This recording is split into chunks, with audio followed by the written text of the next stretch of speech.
The Practice of Teaching, Book 2 of the Teach a Man to Fish Trilogy, a book for sale on Amazon. Welcome to Teach to Fish, the podcast where we explore proven methods for ending poverty through education that builds capability, not dependency. Today, we're diving deep into Book 2 of the Global Sovereign University Trilogy, The Practice of Teaching, How to Build Fishermen. If you listened to our previous episode on Book 1, you know the philosophy. Teaching beats giving. Capability beats charity, sovereignty beats dependency. But today we get practical. Today we learn how to actually teach someone to fish. Let me start with a question that challenges everything we think we know about helping people escape poverty. What if the way we've been doing education for the poor is fundamentally broken? Think about it. Traditional education says memorize information, pass tests, earn credentials, get a job someday. But what if you're a single mother in rural Kenya working 3 jobs just to feed your family?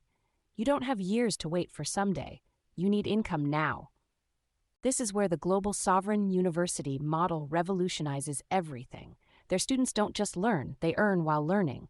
73% generate income within 6 months, not years, months.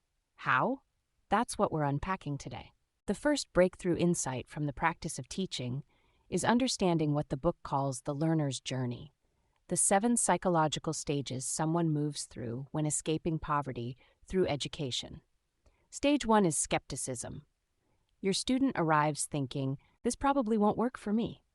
They've been disappointed before, they've tried and failed. They carry what psychologists call learned helplessness, the belief that their actions don't matter.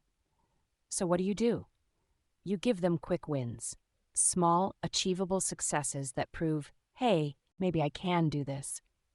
Then comes discovery. Weeks 3 through 6, they're experiencing first successes, building confidence. This is where you introduce peer learning, start building their portfolio, they begin to believe. But here's where most programs fail. Weeks 7 through 12, the struggle phase. This is the highest dropout point. Skills get harder, frustration sets in, they're tempted to quit. The book emphasizes this is where intensive support is crucial. You normalize the struggle, but you share stories of others who pushed through. You break complex tasks into smaller pieces. You don't let them quit. Because if they can get through the struggle to competence, weeks 13 through 20, everything changes. Skills become fluent. Confidence grows. They start helping others. They're building professional-level work. Then comes the magic moment. First income. That first payment they earn using their new skills. The book calls this the paradigm shift from learner to earner. They realize, I can actually make money with this. From there, it's sustainability, building consistent income streams. And finally, sovereignty and multiplication. They're fully self-sufficient and teaching others. Understanding these stages means you know exactly what each student needs at each point in their journey. Now, let's talk about how to design curriculum that builds capability, not just transfers information. The book introduces what they call backward design.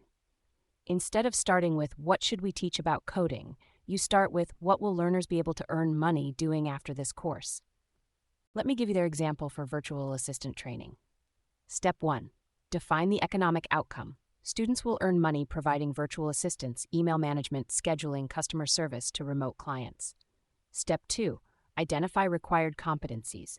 What skills must they master? Professional communication, email systems, calendar management, spreadsheets, task management, reliability. Step 3. Determine how you'll assess mastery, not through multiple choice tests, through actual projects. Can they write professional emails? Can they manage a complex calendar with conflicts? Can they create organized spreadsheets? Can they complete a 40-hour work simulation managing a fictional executive's full workload?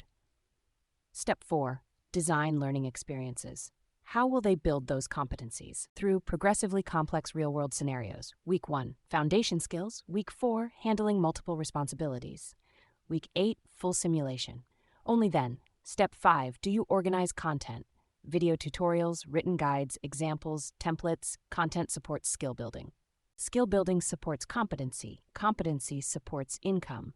Notice what's revolutionary here. Content comes last, not first. The book lays out 7 essential elements every empowerment curriculum must include. 1. Immediate relevance. Every lesson answers, how does this help me earn money? 2. Progressive complexity. Start simple enough that nobody's lost. Progress fast enough that nobody's bored. 3. Authentic projects.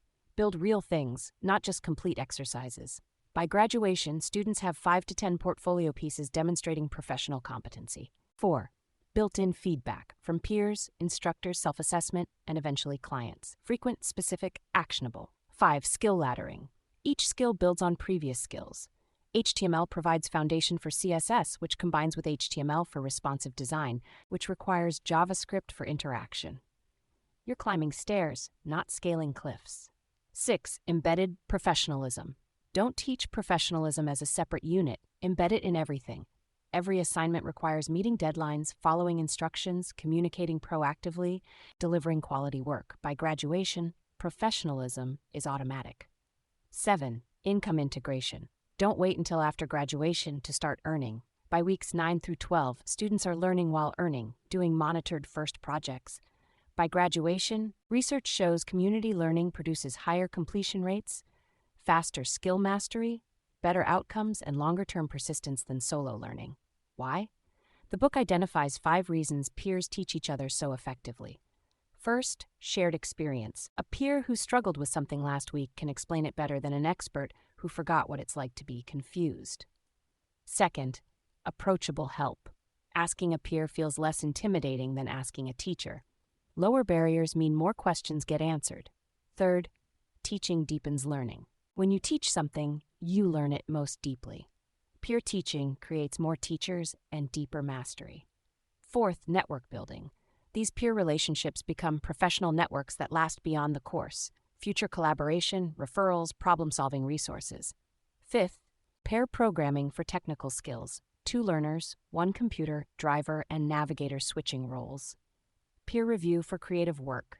Structured feedback using specific criteria, multiple reviewers, balanced strengths and improvements. Learning triads for general learning, 3-person groups, teach-back exercises, rotating facilitator, accountability check-ins. Study groups for knowledge-based learning, 4 to 6 people, regular meetings, shared notes, teaching each other difficult concepts. Mastermind groups for entrepreneurship, 3 to 5 business owners, weekly meetings, hot seat format, celebrating wins together. But here's the key. Peer learning needs structure. You can't just put people in a room and hope they collaborate. The book addresses common challenges. Challenge 1. Unequal participation. Some dominate, others stay silent. Solutions include structured turn-taking, rotating facilitator roles, smaller groups. Challenge 2. Freeloading. Some benefit without contributing. Solutions include peer evaluation systems, contribution tracking, required reciprocity. Challenge 3. Cliques forming that exclude others. Solutions include rotating group compositions, fostering inclusive culture, creating multiple connection points. The book provides detailed solutions for geographic barriers, language barriers, skill gaps, motivation decline, every obstacle you'll face building learning communities. Let's talk about the elephant in the room. How do you know if your teaching is actually working? Traditional education measures test scores, attendance, completion rates, but none of those measure what we actually care about. Did learning transform lives? The book introduces what they call the outcome hierarchy, 4 levels of metrics. Level 1, participation outcomes. Students enrolled, attendance rates, course completion. This is the least important, but easiest to track. Use it for operational management, not determining success. Level 2, learning outcomes. Skills mastered, competencies demonstrated, portfolio quality. Somewhat important, indicates learning occurred, predicts capability, but learning doesn't equal earning. Level 3, economic outcomes. Income generated, employment obtained, business started, economic independence achieved. Very important. This is direct poverty impact, objective and measurable. Level 4, transformation outcomes. Quality of life improvement, agency and confidence, family impact, community contribution, teaching others, most important. This captures holistic transformation, long-term impact, sustainable change. The book provides specific metrics for each level. For economic outcomes, track percentage generating income within 6 months, average monthly income at 6, 12, and 24 months post-program, income sustainability, income growth trajectory. For transformation, measure self-reported quality of life using validated instruments, agency and confidence scales, future orientation assessment, family impact like children's education, multiplication through teaching others. But here's the critical framework. Track all 4 levels, but emphasize levels 3 and 4, because only these tell you if you're actually ending poverty or just managing it more efficiently. The book includes a powerful cost-effectiveness calculation. Example, program costs $300 per student. 75% generate income within 6 months, averaging $600 monthly, $7,200 annually. That's an 18 times return in year 1 alone. Compare that to traditional education costing thousands over years, or cash transfers with dollar-for-dollar return and no skill building. Teaching to fish isn't just compassionate, it's the most cost-effective poverty intervention that exists. So let's bring this full circle. The practice of teaching isn't just another education book. It's a complete blueprint for building human capability at scale. You learn the psychology of transformation, the 7 stages from skepticism to sovereignty. You learn curriculum design that works, backward from economic outcomes, forward through competency building.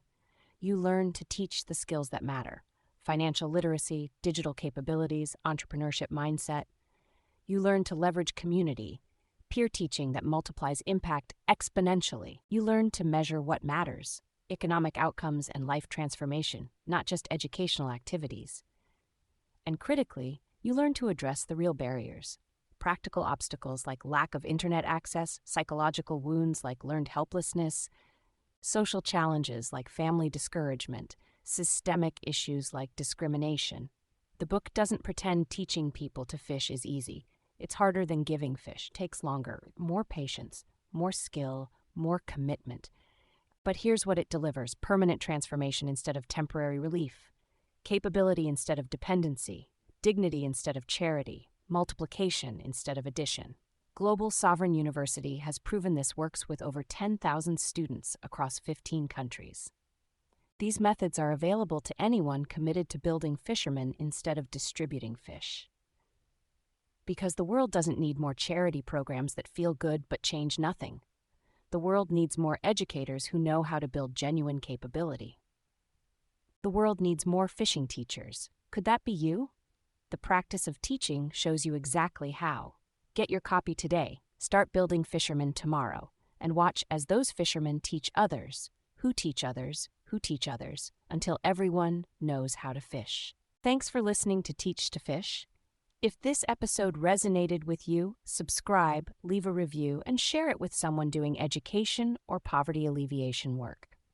Next episode, we'll dive into Book 3, The Movement of Multiplication, scaling this teaching globally. Until then, remember, give a fish, feed for a day. Teach to fish, feed for a lifetime. Teach to teach fishing, feed the world. Civilizationbuilders.net at www.amazon.com/author Jenna Constant. Rebuilding civilization, one voice at a time. Connecting generations, preserving wisdom, building tomorrow.